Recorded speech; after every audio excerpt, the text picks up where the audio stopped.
주는 그리스도시요 살아계신 하나님의 아들이심을 고백합니다. 이렇게 많은 뉴스나 이렇게 많은 기사들을 보니까 뭐 수능이 밀려서 좋다, 안 좋다, 뭐 여러 이야기들이 있습니다. 우리는 우리가 예상한 것과 다른 문제가 생기면 늘 힘들어합니다. 그런데 성경뿐만 아니라 인생은 우리가 살아가는 인생이 우리의 뜻대로 절대 되지 않는다는 사실을 늘 보여줍니다. 다시 말하면 고통스러울 수밖에 없고 문제와 갈등이 올 수밖에 없고 늘 당황스럽고 불안한 가운데 있을 수밖에 없는 현실임을 말해주고 있습니다. 그래서 예수님을 믿는 겁니다. 우리가 구원에 대한 것뿐만 아니라 이 세상에서 살아가는 가운데 닥치는 여러 문제를 복음의 능력이 아니면 이길 수 없기 때문입니다. 오늘도 복음에 집중해야 될 이유를 찾는 여러분 되시기를 예수 그리스도 이름으로 축원드립니다. 오늘은 마태복음 26장 69절부터 시작해서 75절까지 이제 그 유명한 베드로가 예수님을 3번 부인하는 모습, 사복음서가 다 다루고 있습니다. 그 부분을 한번 보도록 하겠습니다. 조금 마태, 마가, 누가, 요한이 시간적으로 조금 다르게 쓰여지기도 하고요. 또 뭐 닭이 2번 울기 전 3번 부인했다 이런 구체적인 것도 있는 반면에 좀 누구가 질문을 했다 뭐 이런 식의 표현들도 조금씩은 다르게 있습니다. 그러나 그 장소에 너무나 많은 사람들이 동시에 너다 하는 소리들이 있었기 때문에 조금 다르게 보이는 이 가운데 있었던 모든 것들이 다 사실은 맞는 이야기라는 것들을 우리가 생각하고 봤으면 좋겠고요. 베드로가 믿음이 있었지만 순간 너무 당황하여 부인하는 삶처럼 우리의 인생에서 우리의 의도와 상관없이 믿음과 상관없이 이런 삶을 살 때가 있음을 아시고 이런 삶 속에 들어가지 않기 위하여 예수님은 깨어 기도하기를 원하셨습니다.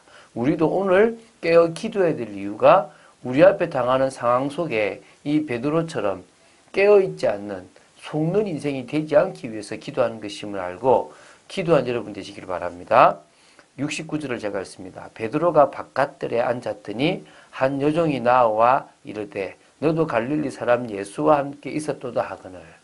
우리가 앞에 재판하는 그 상황 속에서 베드로가 따라 들어왔다는 내용들이 있습니다. 재판을 하고 있는 그 상황에 베드로가 들어왔는데 마침 그 가야바의 집 바깥들에 앉아 있었다는 겁니다. 그때 이제 한 여종이 나와서 너가 갈릴리 사람 예수와 함께 있었던 사람 아니냐라고 이야기를 하고 있습니다. 어찌 보면 그 여종이요 처음에는 몰랐을 것입니다. 근데 불빛이 이렇게 보여지니까 그때 식별을 하고 나서 너 갈릴리 사람 그 예수와 함께 있었던 사람 아니냐라고 얘기한 겁니다. 여기서 이 갈릴리 사람 예수와 함께 있었다라는 이 표현은 되게 무시하는 표현입니다. 너 그와 같이 있었던 사람이잖아 라고 지금 이야기를 하고 있습니다.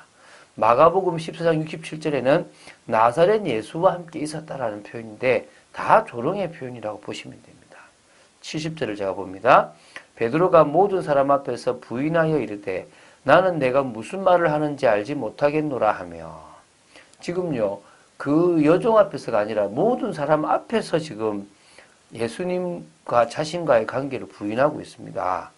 지금 이건 좀 공개적이라고 볼 수 있겠죠. 또 특징은요. 2번째, 3번째는요. 직접적으로 예수님과 나와 관계가 없다라고 얘기하지만 그 사람과 관계가 없다라고 하지만 지금은 야 네가 하는 말이 무슨 말인지 내가 알지 못하겠다라고 하면서 좀 당황했던 베드로가 간접적으로 예수님을 부인하는 부분들이 나옵니다. 안문까지 나아가니 다른 여종이 그를 보고 거기 있는 사람들에게 말하되 이 사람은 나사렛 예수와 함께 있었도다 하매 그래서 그냥 설교문이 무슨 소리 해? 하고 쏙 일어나서 이제 집 바깥들에서 안문까지 간 겁니다. 그리고 안뜰이 있거든요. 그러니까 안문까지 이제 간 겁니다. 여기는 보면 다른 여종이 그를 보고 사람들에게 말해야 돼. 이 사람은 나사렛 예수와 함께 있었다라고 얘기를 합니다. 이것에 대해서 조금 차이가 납니다. 지금 마가복음은 어떻게 나오냐면 첫 번째와 두 번째 질문을 한 사람이 같이 한 걸로 나옵니다. 그게 마가복음 10장 69절에 나오거든요. 또 누가복음 22장 58절에는 그 사람이 이 헬라어 원문을 보면 여성이 아니라 남성으로 소개되어 있습니다. 그러면은 무슨 차이냐 싶으면 아마 그 첫 번째 있었던 여자가 그 베드로가 빛 바깥들에서 이 문 앞까지 안문까지 간 거를 따라와서 너 그때 그거잖아 라고 물었을 겁니다. 그러니까 베드로의 제자인 마가가 그거를 그렇게 기록했을 거고, 또 다른 여자 맞아 너도 그렇잖아고 이야기를 했을 거고, 옆에 있던 남자도 맞아 너도 그거라고 이렇게 이야기를 했기 때문에 다양한 기록들이 나오고 있습니다. 그러나 이게 모든 것들이 사실은 다 막 순간적으로 여러 사람이 베드로를 한 사람을 두고 공격했다라고 보시면 됩니다. 여러분 우리가요 세상 속에서 예수 믿는 것에 대해서 오해받을 때 막 동시에 막 우리와 상관없이 막 이 정신을 빼놓을 정도로 공격할 때가 있지 않습니까? 지금 그렇다고 보시면 됩니다. 베드로가 맹세하고 또 부인하여 이르되 나는 그 사람을 알지 못하노라 하더라. 이제는 뭐합니까? 맹세를 합니다. 자기와 예수님은 아무 관계가 없다라는 것을 맹세까지 하는데요. 그때 그 사람이라고 이제 이야기를 지칭하는 겁니다. 예수님과라고 얘기하는 게 아니라 그 사람이라고 이렇게 이제 또 3인칭 표현을 써가지고요 분리를 시키고 있는 거죠. 자, 그러니까 조금 후에 곁에 섰던 사람들이 나와 베드로에게 이르되 너도 진실로 그 도당이라 내 말소리가 너를 표명한다 하거늘. 누가복음 22장 59절에 보면 요 조금 후라는 것이 1시간 정도의 차이를 둡니다. 그러면 1시간 안에 몇 사람이 모여서 아무래도 그 사람 말투가 이상해 라고 하면서 또 찾아왔다라고 보실 수 있는 겁니다. 그래서 지금 그 찾아왔던 그 사람들이 끄집어낸 근거가 뭐냐면 넌 그 도당이다. 그 당 무리를 해서 같이 움직였던 그 사람 중에 네가 있었다. 그리고 네 말투가 갈릴리 쪽에 있는 말투, 북부 지방 말투다. 이거를 지금 끄집어낸 겁니다.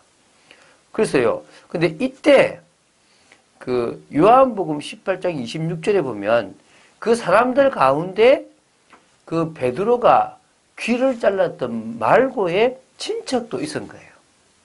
그러니까 그 사람이 맞아 저 사람이 내 친척 말고의 귀를 잘랐어 라고 얘기하면서 같이 대어드렸을 것입니다. 지금 이 베드로가 지금 어찌할 바를 모르는 상황이 되어진 거죠. 그가 저주하여 하며 맹세하여 이르되 나는 그 사람을 알지 못하노라 하니 곧 닭이 울더라. 너무나 많은 유력한 증거를 대다 보니까 베드로가 이제 그 상황을 모면하기 위해서 저주하며 맹세하게 되는데요. 이게 지금 예수님을 저주한다는 표현으로 우리가 이 한글 개역 표현에 보면 나오거든요. 그런 느낌이 듭니다. 저도 그렇게 알고 있었는데 이번에 조금 연구를 해보니까 그게 아닙니다. 이 저주하다라는 단어는 카타데마티제인이라는 것인데 그것의 원형이 뭐냐면 카타데마티조라는 건데요. 이거는 상대방을 저주하기 위해서 쓰이는 단어가 아니라 자신의 말이 진실이 아니라면 나 자신에게 저주가 떨어져도 좋다라는 그런 의미의 단어인 겁니다. 그러니까 뭐냐면 나는 그 사람을 진짜 알지 못해. 만약에 이 말이 틀렸다면 난 저주받을 거야. 나는 저주가 와도 된다. 라는 표현으로 지금 했다는 겁니다. 그러니까 저도 과거에 예수님을 저주했다라고 하는데요. 고린도전서 12장 3절에 보면요. 성령이 없는 자는 예수를 저주한다 그랬어요. 성령이 있는 자는 예수를 저주하지 않거든요. 성령이 있는 베드로에게는 절대 그 예수님을 저주할 수가 없는 거죠. 그러나 뭐죠? 스스로 야 내가 한 말이 틀렸다면 내가 저주받을게. 이제 그런 표현을 지금 썼다고 보시면 됩니다. 이에 베드로가 예수의 말씀에 닭 울기 전 내가 3번 나를 부인하리라 하심이 생각이 나서 밖에 나가서 심히 통곡하니라. 딱 그 말을 하고 나서 닭이 우는 겁니다. 마가복음 2번 울었다고 나오거든요. 어쨌든 그러고 나니까 이제 그때 예수님이 하신 말씀, 나는 절대 부인 안 해요라고 했던 그 베드로가 자기가 3번 부인하고 있는 자신을 보고 나가서 심히 통곡하는 겁니다. 회개한 거죠. 가룟 유다도 뭐 후회를 했는데 회개하지 않고 자살했죠. 그런데 이 베드로는 회개했습니다. 왜? 믿었고 자신은 예수님을 저주할 마음 없었고 지금도 따라오게 된 것이 예수님에 대한 간절한 애틋한 마음이기 때문에 따라왔다는 겁니다. 오늘 우리에게도요. 순간 실수할 수 있습니다. 안 하면 최고 좋습니다. 그러나 실수할 수 있습니다. 그럴 때 진정으로 회개하고 돌아서야 되고요. 오히려 우리를 교회로 세워주시고 성도로 세워주신 주님의 뜻을 따라 올바른 교회의 방향을 나아가야 될 줄로 믿습니다.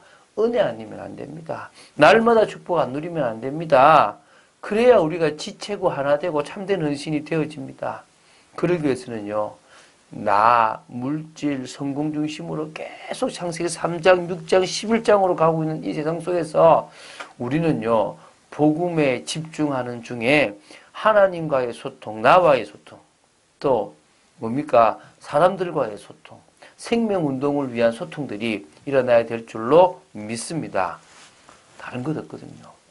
우리가 살아가는 인생 속에 진정으로 하나님과의 소통이 되어진다. 소통 못할 게 없습니다. 또 이해 못할 것도 없습니다. 그런 축복의 사람들로 서게 되기를 주 예수 그리스도 이름으로 축원드립니다. 주는 그리스도시요 살아계신 하나님의 아들이심을 고백합니다. 그렇게 호언장담했던 베드로가 결국 예수님을 3번이나 부인하는 그런 안타까움을 나타냅니다. 우리도 믿음 좋고 잘하는 것처럼 보이지만 어느 순간에 무너져 버리고 어느 순간에 넘어져 버릴 때가 있음을 고백합니다. 아버지 하나님 그때 다시 일어서게 하시고 또 그런 일이 없도록 깨어 기도하며 성령의 역사 속으로 들어가는 저희들 되어지기를 소망합니다. 주 예수 그리스도 이름으로 기도드립니다. 아멘.